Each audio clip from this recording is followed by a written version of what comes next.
మనతో ఇంటరాక్ట్ అవ్వడానికి చేసినటువంటి కొల్లా జయశ్రీ గారు విజయవాడ భారతిస్తున్నారు. వీరు సర్వీస్లో చాలా ముందుంటారు. దానికి ఉదాహరణగా వారు చేసినటువంటి సర్వీస్ కార్యక్రమాన్ని కూడా బుక్లెట్ రూపంలో ఉన్నారు. అట్లాగే పాంప్లెట్ రూపంలో కూడా అందరికీ కూడా ఇస్తున్నారు.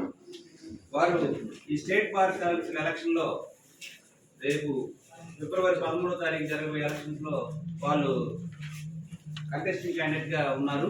వారు మనతో ఇంటరాక్ట్ అవ్వడానికి వచ్చారు. వారు ఓట్ని అప్పీల్ చేయడానికి వచ్చారు కాబట్టి మన చీరాల భారతదేశం నుంచి వారు ముందుగా స్వాగతం క్లాస్ రూపంలో చెప్తున్నాము. అలాగే వారికి మంచి జరగాలని బార్ కౌన్సిల్ ఎలక్షన్లో వాళ్ళు విజయం సాధించాలని చెప్పి ఆకాంక్షిస్తున్నారు. ఇప్పుడు వారు చేసేటటువంటి వారి ఎలక్షన్లో నిలబడడానికి కారణం, అలాగే వారు ఏం చేయగలరనేది వారి ద్వారా మనం విన్నాము.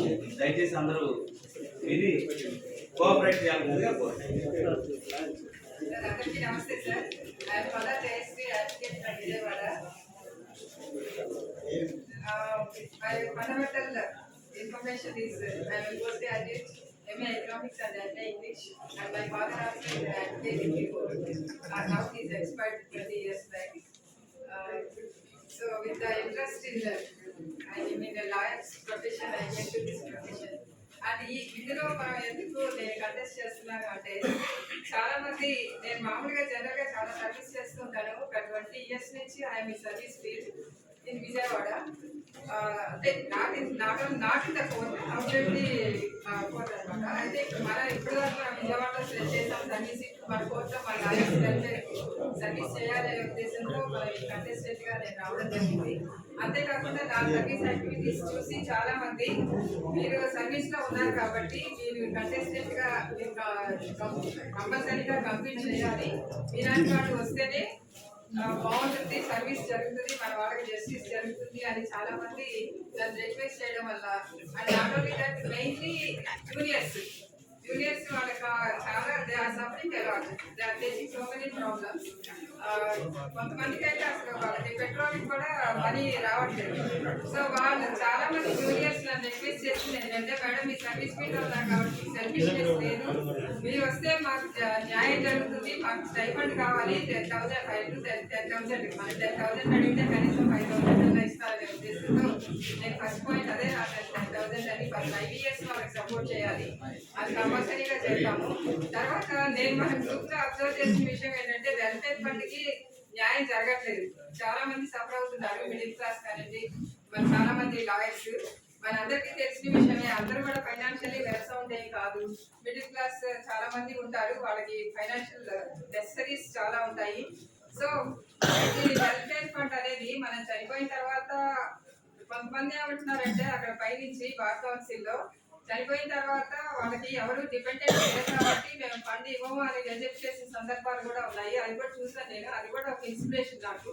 అంటే మనం చాలా మంది అంటున్నారు ఏంటంటే, డిపెండెంట్స్ లేకపోవచ్చు, చాలా మంది పిల్లలు సెటిల్ అయిపోయి ఉంటారు, వాళ్ళు మీకు మీ పిల్లలు జాబ్ చేస్తున్నారు కదా, మీకు ఎందుకు ఇవ్వాలి వెల్ఫేర్ ఫండ్, డిపెండెంట్స్ లేరు కదా, రిజెక్ట్ అయిన సందర్భాలు ఉన్నాయి. కాబట్టి మన వాళ్ళు ఏమంటున్నారంటే, నామినీకి కొంతమంది ఉంటారు, లేడీస్ కానీ జెంట్స్ కానీ సింగిల్గా ఉండొచ్చు, మ్యారేజ్ కాకపోవచ్చు, మరి మీకు డిపెండెంట్స్ లేరు కదా అంటే వాళ్ళు ఏమంటున్నారు, ఇప్పుడు మాకు హెల్త్ బాగోనప్పుడు మమ్మల్ని ఎవరు చూస్తున్నారో వాళ్ళకి ఇస్తాము ఆ ఫండ్, ఏదైనా ఇస్తేనే కదా వాళ్ళు చూస్తారు.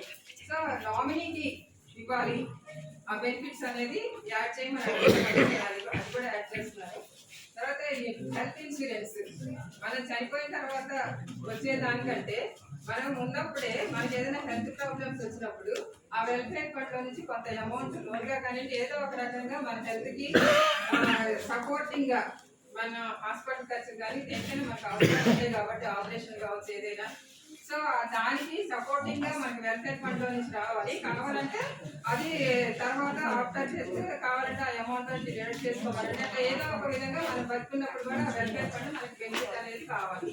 తర్వాత అబౌవ్ 60 years వాళ్ళకి ఒక గవర్నమెంట్ ఎంప్లాయీస్ కి పెన్షన్ ఎలా వస్తుందో 10,000 సుమారుగా అది కూడా ట్రై చేద్దామని ఉంది. సీనియర్ సిటిజన్స్ కి అబౌవ్ 60 years అదే అబౌవ్ 30 years సర్వీస్ ఉన్న వాళ్ళకి హెల్ప్ కూడా అది కూడా కంపల్సరీగా నేను ట్రై చేస్తాను.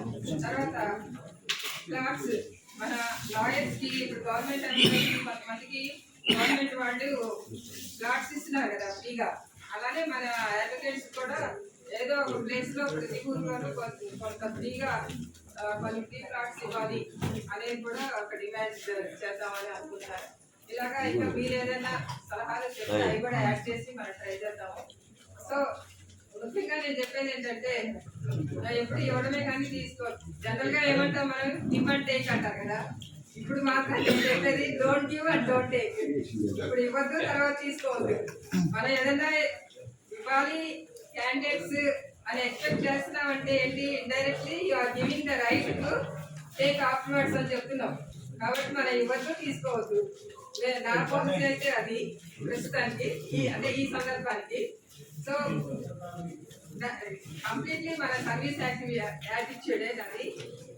మెయిన్లీ నేను ట్రాఫిక్ సంబంధించి చేస్తాను.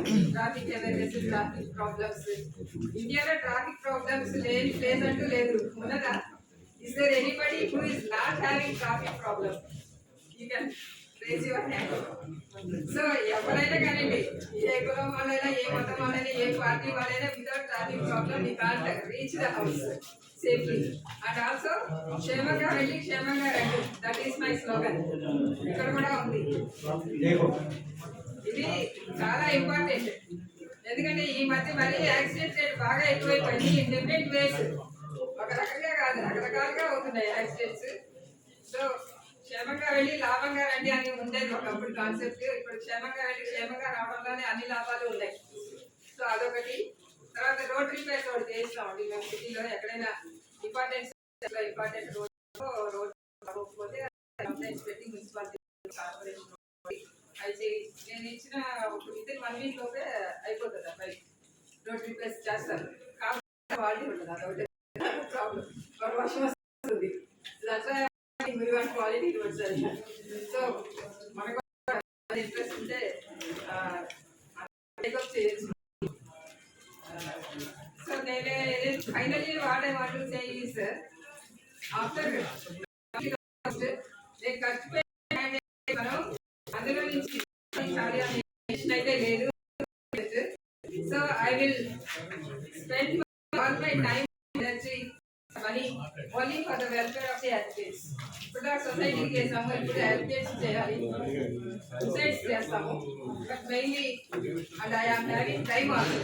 చాలా మందికి టైం ఉండదు, బిజీగా ఉంటారు. మన ఫోన్లు తీసే టైం కూడా ఉండదు చాలా మంది. అండ్ ఆల్సో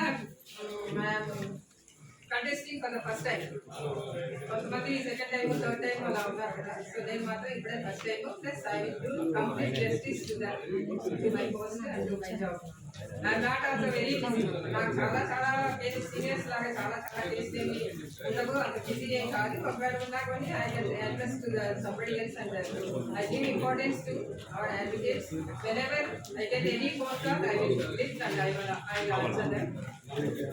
చాలా మంది ఫోన్ పే తీయరు సీనియర్స్, అంటే కొంచెం బిజీగా ఉండేవాళ్ళు. సో వాళ్ళ వర్క్ బిజీగా ఉండి వాళ్ళు ఈ వర్క్ మీద ఫోకస్ చేయలేకపోవచ్చు. సో నాకైతే నేను ఏ టైంలో ఫోన్ చేసినా, ఎవరు ఫోన్ చేసినా నేను పిక్ చేస్తాను, దానికి సరిపడా రెస్పాన్స్ ఇస్తాను. So I'm requesting all of you to give me number 1 more, number 2. Thank you so much. Any other problems?